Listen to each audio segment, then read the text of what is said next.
বোলপুরের সুরথের সারতলা শিব মন্দিরে শিবের মাথায় জল ঢালাকে কেন্দ্র করে পুলিশের সঙ্গে সাধারণ মানুষ ও শিব ভক্তদের মধ্যে বচসা সৃষ্টি হয়। অভিযোগ, শনিবার সকাল থেকে উদ্যানপুর থেকে গঙ্গা জল নিয়ে একদল ভক্ত সুরেশ্বর শিব মন্দিরের উদ্দেশ্যে রওনা দেন। মন্দিরে পৌঁছে তারা দেখতে পান NH2 রাস্তায় ব্যাপক যানজট তৈরি হয়েছে। ভক্তরা পুলিশের কাছে যানজট মুক্ত করার আবেদন জানালে পুলিশের পক্ষ থেকে নাকি উল্টে তাদের সঙ্গে দুর্ব্যবহার ও মারধর করা হয়। এর প্রতিবাদে শিব ভক্তরা জল না ঢেলে ফিরে আসেন এবং বোলপুরের কাশিমবাজার রোড অবরোধ করেন। অবরোধের জেরে দীর্ঘ 20 মিনিট ধরে সেই পথেও আটকে পড়েন অনুব্রত মণ্ডল। তবে এ বিষয়ে তিনি কোনো মন্তব্য করতে চাননি। অভিযোগ বলতে আমরা জল ঢালতে এসেছিলাম। আমরা গত 3 দিন ধরে হাঁটছি উদ্যানপুর থেকে বোলপুর সুরতেশ্বর মন্দির পর্যন্ত এসেছি আজকে আমরা।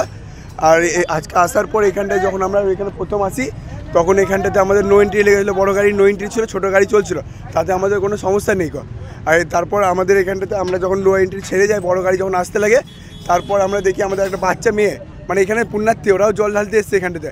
বাচ্চা মেয়ের পাশ থেকে মানে গায়ে লাগো হয় একটা গাড়ি পেরিয়ে যায়, বড় গাড়ি ডাম্পার পেরিয়ে যায়। তখন আমাদের ভাইটি বলতে গেল, প্রশাসনকে বলতে গেল যে এখানে দাদা যে একটু সামনে দেখো, ট্রাফিক নিয়মটা একটু চালাও। সে উনি ওখানে থেকে কোনো গ্রাহ্য করলেন না, ঘুরিয়ে ওনাকে এক কাপড় মারলেন, প্লাস ওখানে মোবাইলটা কেড়ে নিলেন। এই নিয়ে আমরা ওখানটাতে একটু বলাবলি করলাম, তো আমাদের সবাইকে মারামারি করে মারলো, প্লাস আমাদের মোবাইলগুলো ভেঙে দিল ওখানটাতে। আমাদের অভিযোগ, আমাদেরকে পুলিশ প্রশাসন মেরেছে, আমাদের দুটো ফোন ভেঙে দিয়েছে। ঠিক আছে, আমরা আর জল ঢালবো না, আমরা বাড়ি চললাম। এই জলটা আমরা পাড়ার মন্দিরে রেখে দেবো। আমরা যতদিন না বিচার পাবো এই জল আমরা ঢালবো না। আমরা মন্দিরে কলসি সমেত রেখে দেবো, ঠাকুরও রেখে দেবো, কিন্তু আমরা জল ঢালবো না। আমাদের বিচার চাই। পুলিশে কেন মারবে? এখানে লরি চলাচল, ডাম্পার লরি চলছিল এই সুরতেশ্বরের রাস্তাতে। হ্যাঁ, আমি বলতে গেছিলাম যে স্যার আমার কোমরে লেগেছে, আমাকে একটা লরিওয়ালা অ্যাক্সিডেন্ট করেছে, আমার কোমরে লেগেছে। আমরা শনিবার থেকে হাঁটছি, উদ্যানপুর থেকে হেঁটে আসছি স্যার, না খেয়ে দে। হ্যাঁ, তো এই লরিগুলো একটু বন্ধ করার ব্যবস্থা করুন। বাচ্চা ছেলে পড়লে তো চাপা দিয়ে মরে যাবে। তখন পুলিশ প্রশাসন বলছে যে মরছে মরুক, মরতে দে। তখন আমি আমার পকেট থেকে ফোনটা বের করে আমি একটা ভিডিও বানালাম যে পুলিশ প্রশাসন বলছে যে মারা যাবে মারা যাক, আমাদের কোনো আপত্তি নাই। তখন আমাকে আমার ফোনটা কেড়ে পুলিশ প্রশাসন, ওরা 4-5টা পুলিশ মিলে আমাকে মারার পর আমার ফোনটা কেড়ে নেয়। হ্যাঁ, এখন আমরা চাইছি এর একটা বিচার চাই, এর একটা বিহিত চাই আমাদের।